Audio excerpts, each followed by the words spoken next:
Mayong udto sa inyong tanan, mga kaigsunan, mga kaigalaan din sa Davao, o salamat sa Ginoo nga makapadayon kita sa atong pagtuon sa pulong sa Ginoo, labi ni atong serye sa gitituluhan nato ni nga serye nga Regeneration.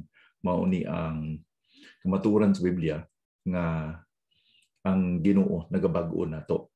Ang regeneration, kabag-uhan, kanang regeneration gikan na sa kahulugan nga gihatagan tag kinabuhi.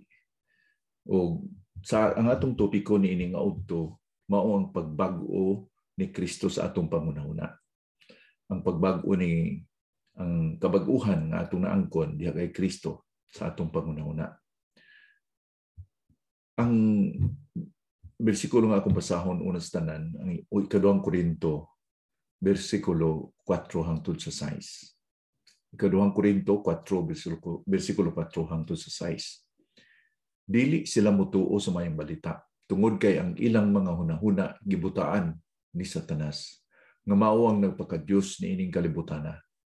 Gibutaan niya sila aron dili niya nila makita ang kahayag sa mayong balita, bahin sa gahom ni Kristo. Siya nga mao gayud ang hulagway sa Dios. Wala kami nagawali may tungod sa among kaugalingon, kundi may tungod kang Hesukristo, na siya mao ang Ginoo.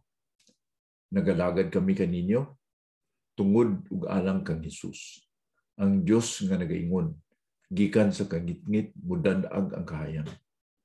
Mausab ang naghatag og kahayag sa among hunahuna aron masabtan na namo kun unsa ang gahom nga iyang gipakita pinaagi kay Kristo. Kaduhang Korinto 4, bersikulo 4 ug 6. Mao ni ang giingon sa ikaduhang Korinto 4, bersikulo 4 hangtod sa 6 nga ang atong pangunahuna pagkabag-uhon tungod kay siya mao'y magadan-ag sa atong pangunahuna pinaagi sa balan nga espiritu.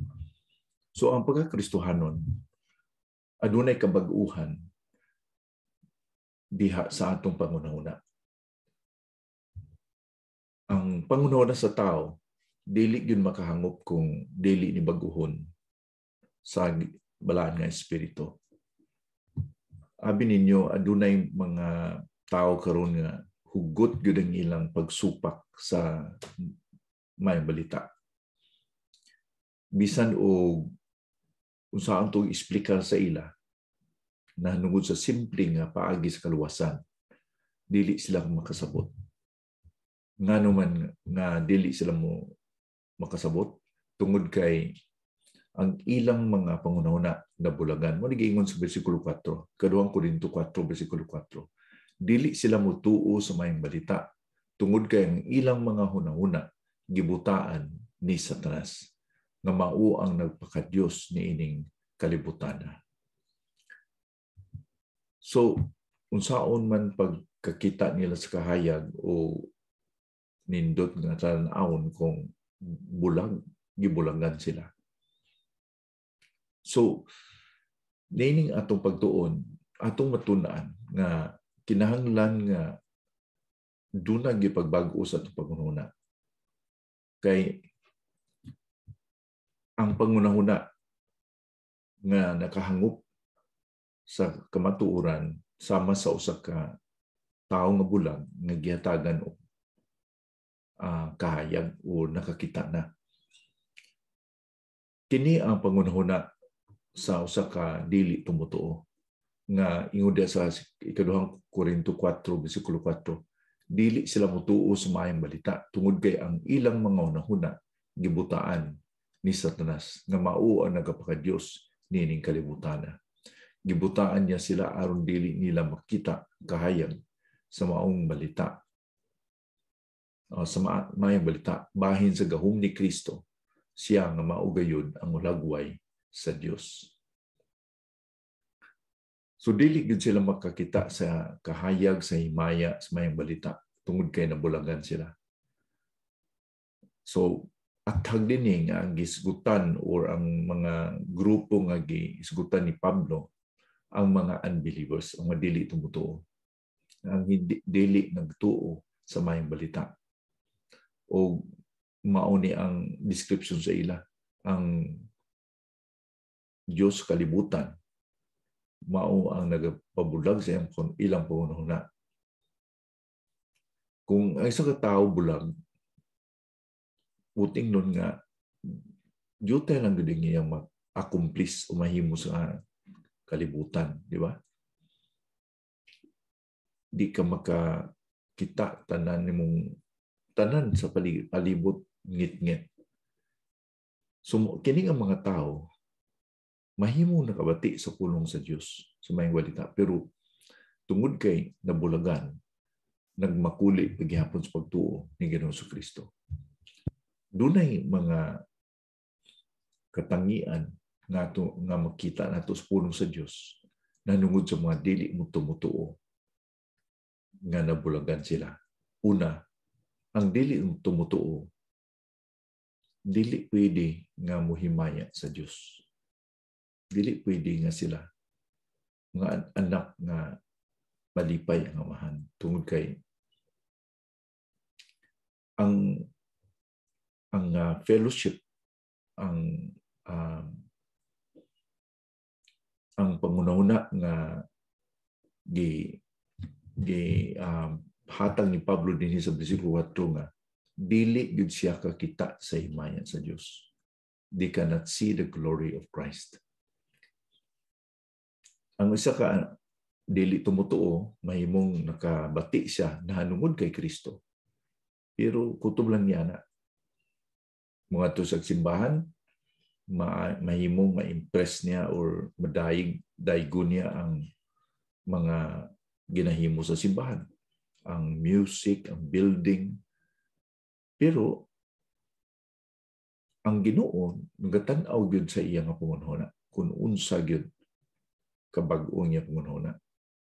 Nya lisod po ni nga dili nato hisgutan pud ang kasing-kasing kay ang kamatuoran dili lamang sa pangunahuna kundi usab sa atong mga balatyagon, di ba?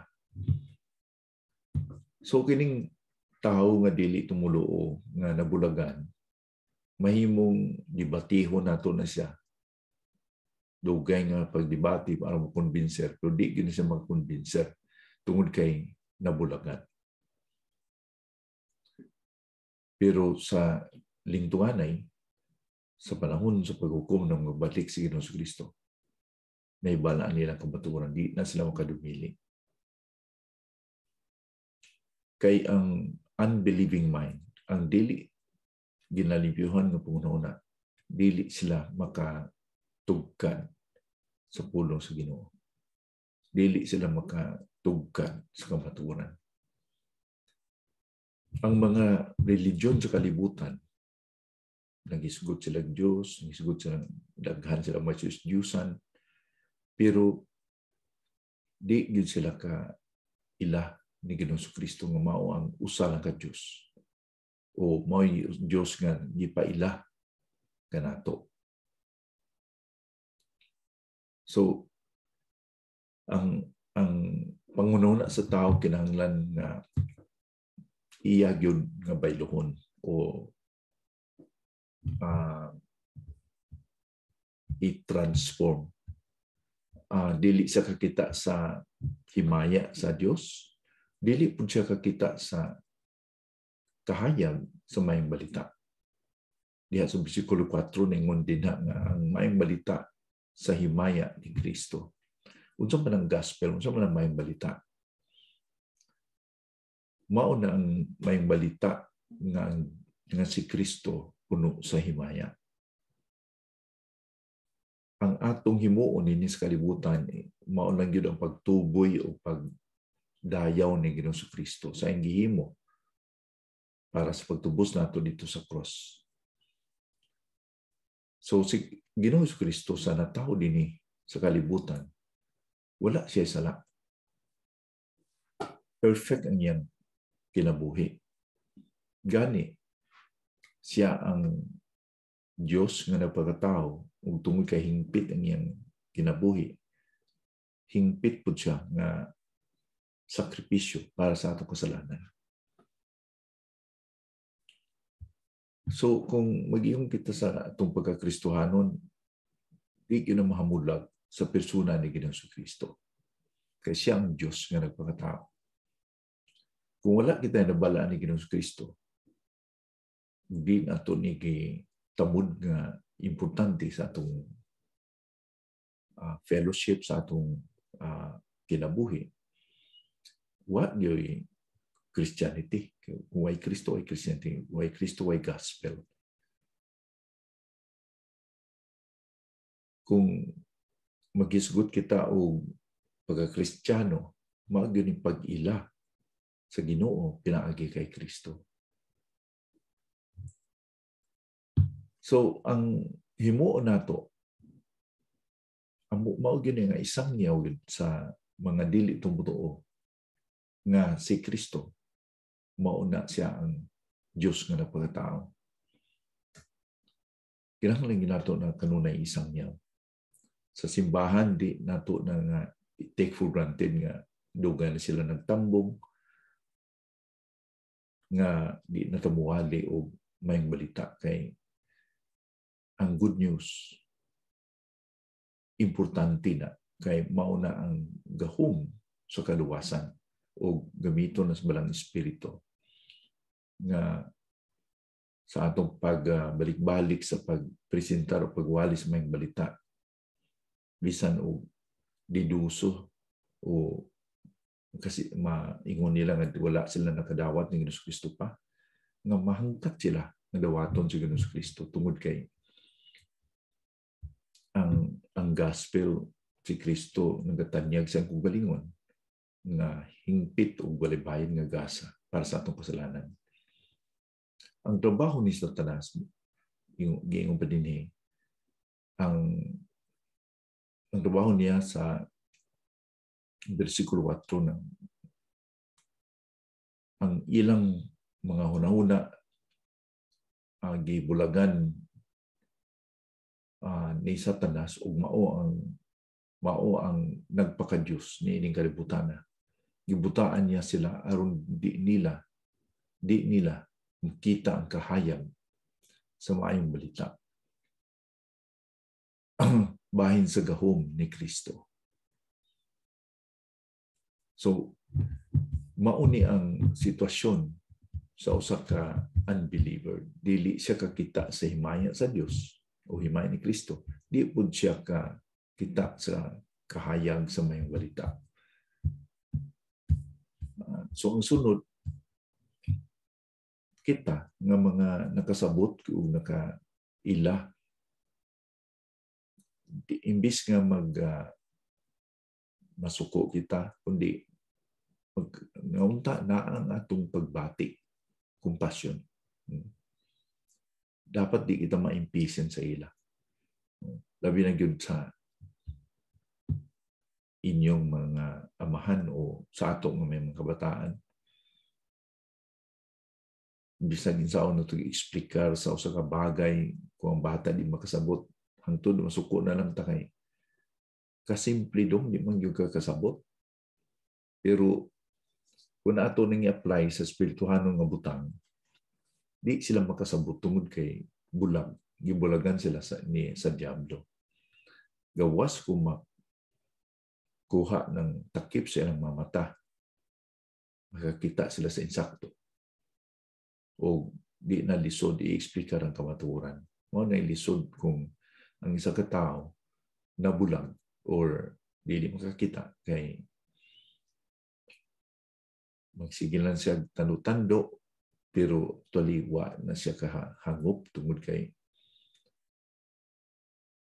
ang iyang pangunahuna may babag, di siya makakita sa unahan, di siya makita sa kamatuoran sulti sa mayang balita o sa Biblia. So imbis nga masuko kita, nanglan nga naatay compassion, mointindi kita kay may bitaw nga ako bitaw nga namo ko sa una tiglutos katawaan ako Biyayo na ko ang mga Kristohanon dalag Biblia. Pero karon kay nakasabot kita. Daan na kita compassion. Di kita masuko. Ang kasuko sa tao dili magaresulta sa katarungan sa Ginoo. Yung pa ni Santiago sa Santiago 1 versikulo 20. Karon atong tanawon ang kabag-uhan nga diha sa pag-regenerate kanato kabag-uhan, no? The transformation nga ang pagka-regenerate nato, pagka-born-again nato, na nakahatag yung kanato o dili maduduhaon nga pangunahuna.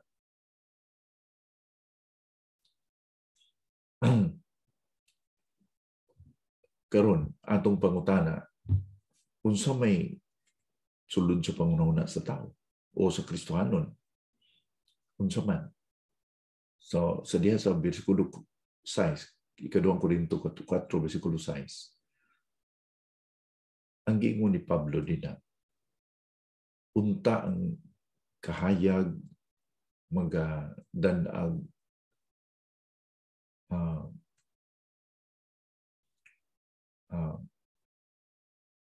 magadanag, makahatag og kahayag sa atong kasing-kasing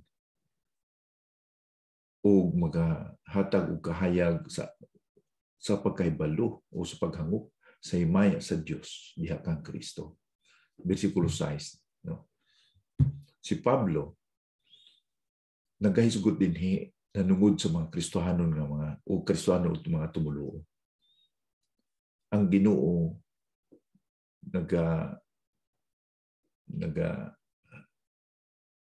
padandaag sa ato kasing-kasing. No? God made His light to shine in our hearts. So unsa may makita sa usa ka Kristohanon sa kay Ginoong Jesucristo kundi makakita ang unbeliever sa kay Kristo, kita naman nga nagdawat na ni Ginoong Jesucristo, makakita kita ni Ginoong Jesucristo. Dili man sa physical kundi as a truth, no? In essence the truth. Kay siya ang ingon niya, ako ang kamaturan, ako ang dalan, ako ang kinabuhi. We see God in Jesus. Makita na to ang Diyos diha kay Kristo. Si Kristo mo ang image sa Diyos. Kaduhang Korinto kapitulo 4, versikulo 4. Unya, ang himaya ni Kristo makita o anaa sa ang himaya sa Dios diha gyud kay Kristo. So tungod sa kahayag sa nga gihatag kanato pinagi sa mga balita, makaangkon kita og relasyon sa Ginoo diha kay Kristo Jesus. Tungod kay si Kristo Jesus, siya ang God Emmanuel, ang kahulugan, uban siya nato. Ang Biblia nagaingon,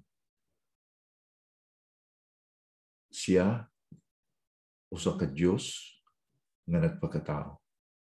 He is the image of God. Siya ang imago de o imahen sa Dios. Tumauna ang atong makita sa usa ka pangunahuna sa mind sa usa ka Kristohanon, makakita siya ni Ginoong Jesucristo. Kadua, makita niya ang himaya ni Ginoong Jesucristo. Diya sa versikulo 4, ang himaya ni Kristo nga mao ang image of God, ang lagway sa Dios. Makita kita og kahimayaan, glory diha kay Ginoong Kristo tungod kay siya ang Dios uban nato. Mao bitaw na ang mga Kristohanon na nanalig di kinahanglan nga sila mahimong intelektual nga puro lang sa pangunahuna. aron ang usa ka tumluo pinagi sa definition, mamahimo siyang worshiper. Nga naman, kung makita nato ang himaya sa Dios diha sa naong ni Kristo, mao na ang pagtuo. Pagtuo nga ang Ginoo angay gyud simbahon. Ang imong pangunahuna ug ang imong kasing-kasing murag gibugkos nga ang wonder na bang makatulod nato nga simbahon nato ang Ginoo. Labi na gyud ang kamatuoran nga ang Dios na himong tao. Ang katahom sa iyang kinabuhi nga walay dagta sa sala. Ang gahom sa iyang pulong, ang gihimo niyang mga milagro. Ang gugma nga nahingpit diya sa iyang anak, mao ni ang naghatag og kagawasan atong tanan. O ang iyang sakripisyo, sakto o mo'y hingpit nga kabayaran aron kita angkon yun ini nga kamatuoran makita nato ang himaya sa Dios. Unya, ikatulo pod diha sa bersikulo 6, ang kamatuoran o ang pagkahibalo nga ang himaya sa Dios di naa sa kay Kristo Jesus. Dinhi atong kita nga ang pagsulat ni Pablo ingon pa din niya nga si Pablo nag-ingon nga gusto ko maila si Kristo. Muna ingon niya sa Pilipos. Gusto kong mailhan pagyud si Kristo. Pero pwede po nga maingon kita nga nailhan na nato siya. Tungod kay sa pagdawat nato ni Kristo sa atong pag-ilan niya nga Ginoong manluluwas, ato gyud siya nailhan nga tungod kay nagpadayag siya pinagi sa balang nga espiritu.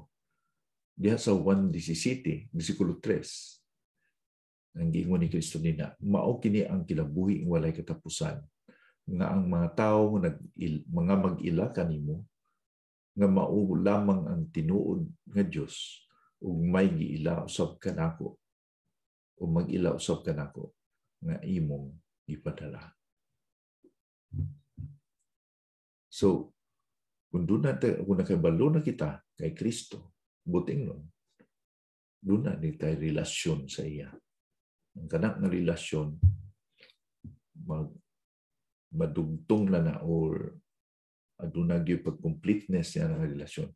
Sa diyang tinuod yun ng hinulsol kita sa atong kasalanan ug nagdawat sa atong kasigasing nga Ginoong manluluwas kay Ginoong Jesucristo. Importante ni kay naatak sa kultura nga mga bagwa na absolute daghan ng pagduha-duha kung nuntal depende wala tama o mali o naisakto o kasalanan depende kita may kumpiyansa kita nga naaman gatambon kita sa pulong sa Ginoo nga mauni ang tamdanan sa kamatuoran. So, nining kamatuoran nga makaila kita, makaibalo kita sa Ginoo, pinaagi kay Ginoong Kristo. Nahimo gyud posible tungod kay siya ang nag-initiate ani. So, dinhi sa ikaduhang Korinto 4:5-6 akong basahon. Wala kami nagawali may tungod sa among kaugalingon, kundi may tungod kang Hesus. Nga siya mao ang Ginoo. Nag-aalagad kami kaninyo tungod ug alang kang Hesus. Ang Dios nga nagaingon, gikan sa kangitngit danag ang kahayag mausab ang naghatag og kahayag sa among hunahuna aron masabtan namo kung unsa ang gahom nga iyang gipakita pinaagi kay Kristo Jesus. So sa dihang mituo kita ni Ginoong Kristo, napuy na-indwell kita, gipuy-an kita sa blaan nga espiritu, may mong kamatuoran ka na di kinanglan nga ato nang nabatyagan, pero mao ni gingon sa Biblia nga atong lawas na yung templo sa balang espiritu. Kung ikaw ako midawat ni Hesus Kristo nga ilong maluluwas. Ug ang balang nga espiritu siya ang bag-o sa ato. May milagro sa regeneration. Duha ka butang ang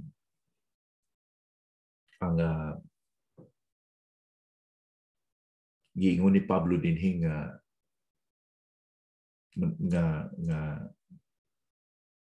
gihimo niya o mahimo sa tao, mahimo sa Dios. Ang duha ka butang ang una ni nga kita muwali kang Ginoong Kristo nga siya ang Dios. No? We proclaim Jesus Christ as Lord. Siya ang Ginoo. Unya, ang Diyos maunang mudanag sa kasing-kasing sa tao. So una, makabati sila sa pulong sa Diyos, pinagis pagwali, o ang balan nga espiritu, mauna siya mudanag sa kasing-kasing nga nadulman aron mahatagan og kahayag. So ang regeneration o kabag-uhan, matabo kini pinaagi sa pagwali sa mayong balita. Pinaagi sa pagwali kay Ginoong Kristo nga siya isipon nga nato nga Dios o ato nga naluwas. O ang iyang pulong mo'y pagagamiton nga maghatag o makaangkon kita kabaguhan. Mauni ang trabaho sa balang nga espiritu kay ang regeneration, kung sa ato pang naintindihan gini, regeneration, born again, gipanganak pinaagi sa Espiritu Santo. 1:3 versikulo 8. Muna Ginoong Kristo kay Nicodemo. Nataw kita pag-usab 1 Pedro 1:23 kay nataw na kamo pag-usab og kini nga pagkatao dili pinaagi sa inyong ginikanan nga may kamatayon kun dili pinaagi sa pulong sa Dios nga buhi ug walay katapusan. Dili kita nagawali sa atong galingon. Si Pablo pa. Klaro yek mo ningon Pablo ni dili kami nagwali sa mga galingon kundi giwali na mo si Ginoong Kristo.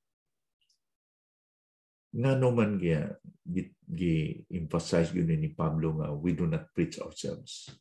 Di namo ginawali mo galingon. Si Kristo lang.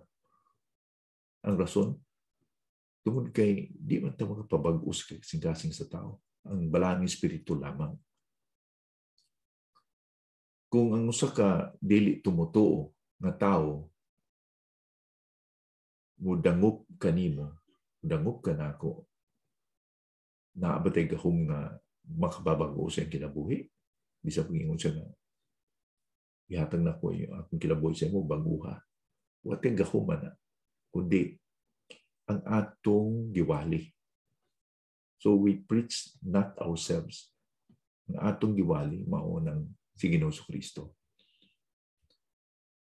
So, mauna nga atong gibantayan, atong gipamatian ng mga wali, dili mga wali nga nagahisgot lang sa ilang kaugalingon, dili si Kristo ang ginatuboy, dili si Kristo ang ginabayaw. Ingon ni Pablo din sa versikulo 5, wala kami nagwali sa among kaugalingon kundi si Ginoong Kristo. Ganahan ng si Satanas nga bisang muwali ang tao, doon ay muwali ka nato. Basta lang kay dili ang unod si Ginoong Kristo ang sawali. Aligre, daghan kayo mga jokes, sige tagkatawa. Ganahan po siya sa tanas anak nga wali. Basta di lang yun nga mabayaw si Ginoong Kristo. Why problema na kay Satanas? Kay kabalo siya nga kung dili kay Kristo, walay kinabuhi.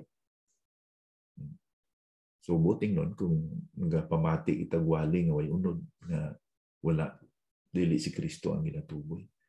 Dili kita paila nga kinahanglan kita mahinulso sa itong sala aron iluhan to si Ginoong Kristo maluluwas. Puro nindot lang mga pulong nga atong nabatian aligri. Kaya para muot ang iyang pagwali o pagpanudlo. Di na to na maingon nga nagwali siya sa gospel. No? Daghang mga tao karon nga motivational sila. Motivational speaker. Maayos sila mo explica, mo diskurso.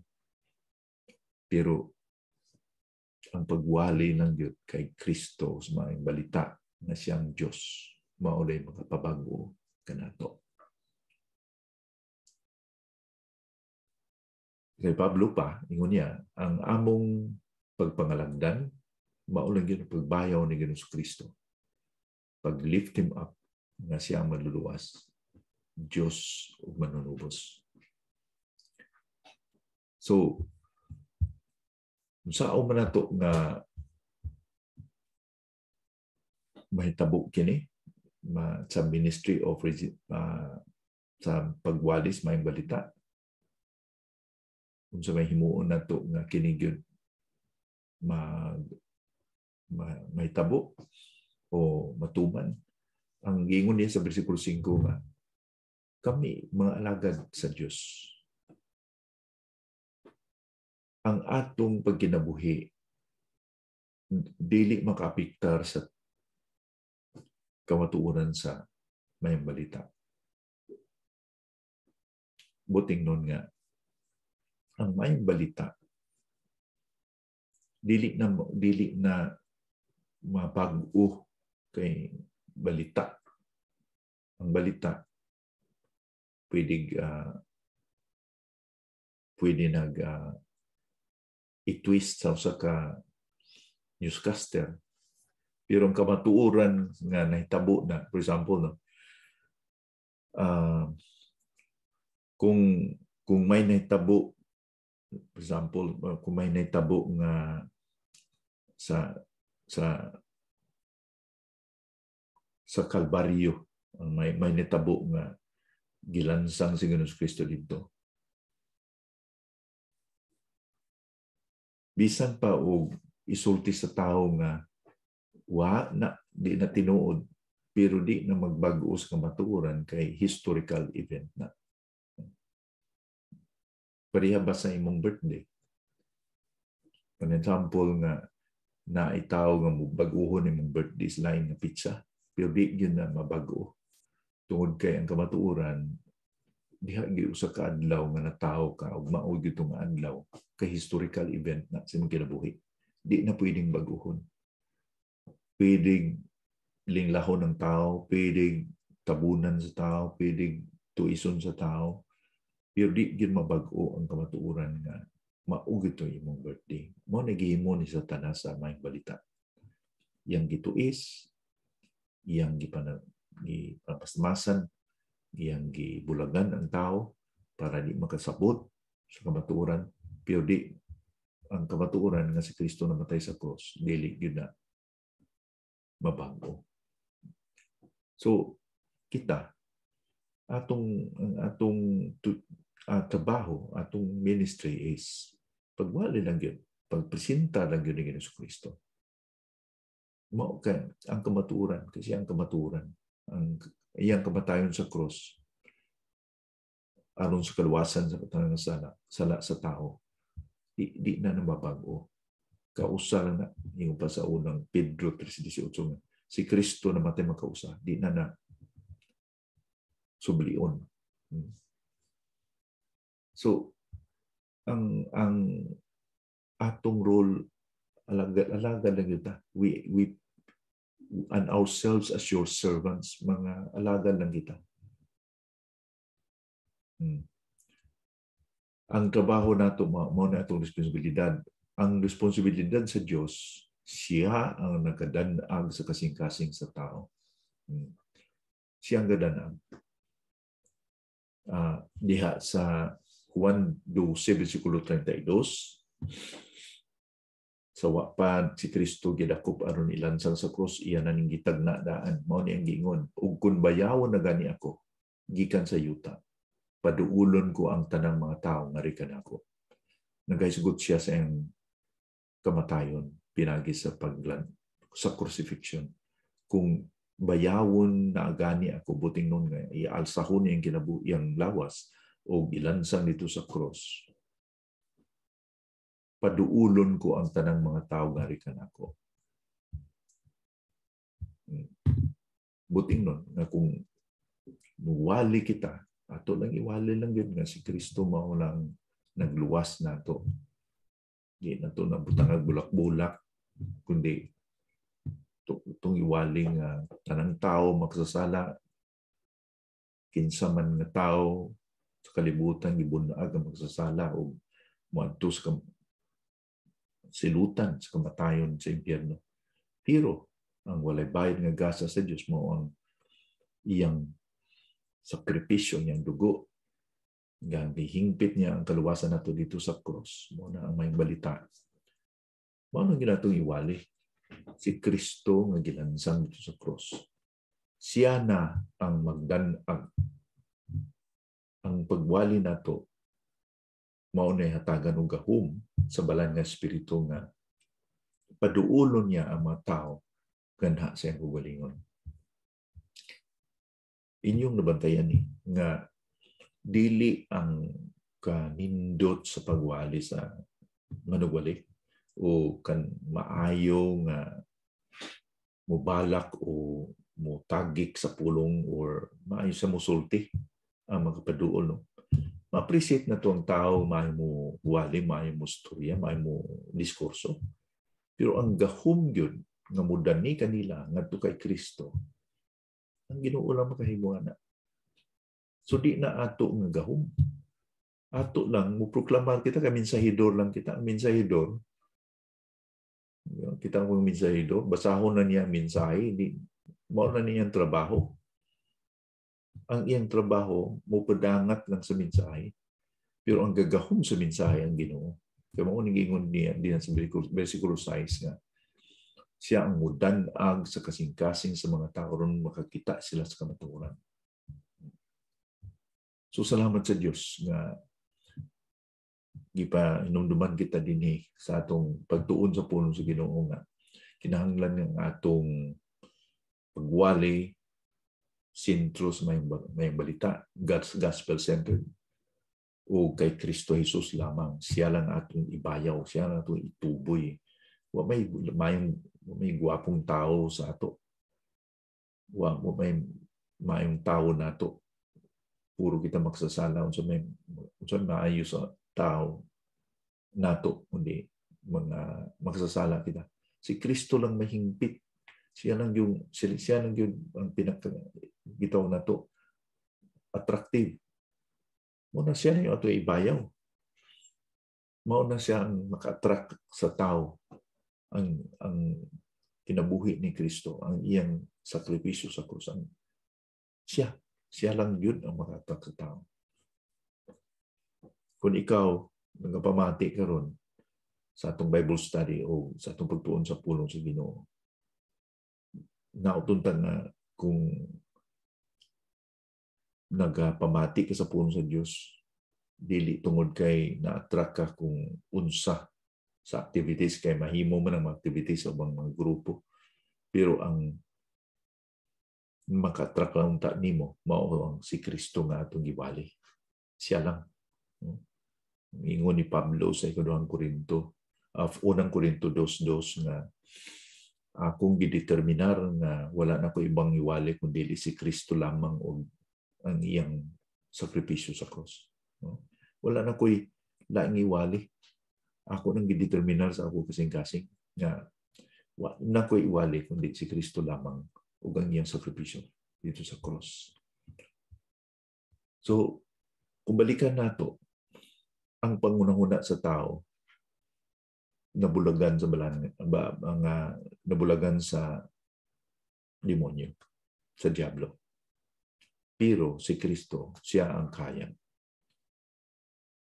Ang atong trabaho, pagwali. Ang atong responsibilidad, pagpahayag sa mayang balita. O ang balaan ng Espiritu, siya na ang muabli sa pangunahuna, sa nagapamati. Unya, siya na pod ang makahatag og kabag-uhan. Regeneration, born again. Nga mamuklat ang mata o madanagan ang ilang pangunahuna o mag-ingon sila nga maunay din ang kabaturan. Maunay ni ang karon pa man kuani. Mauna nga di gyud sila makahangop kung dili gyud sila ablihan ang ilang pangunahuna pinagi sa balang nga espiritu. So, unta magpasensya kita sa mga tao nga murabag di pa sila kasabot sa pulong sa Dios. Pasensyahan nato. Kay huwat kita atong iampo ng Ginoo pinagi sa balang nga espiritu mo mag-aabli siya ng pangunahuna. Mag-aabli na gani ang balang nga espiritu mao na magpapag-o sa ila. Mag-ampo kita. Ginoo, salamat gyud sa imong pulong ini nga adto. Panalangin kani sa among kinabuhi. Ginoo, ako ampo nga kabag-uhan tagamtaman masinati sa matag usa. Nga unta dili lang kami tagapamati sa imong pulong kundi ang pulong amo maaplikar tungod kay tinuod kami nga nabag-o o gibag-o niyo pinagi sa balaan nga espiritu nga nasa mong kasing-kasing. So daghang kayong salamat sa imong pulong nini nga udto. Niya magyampo sa ngalan ni Jesus. Amen.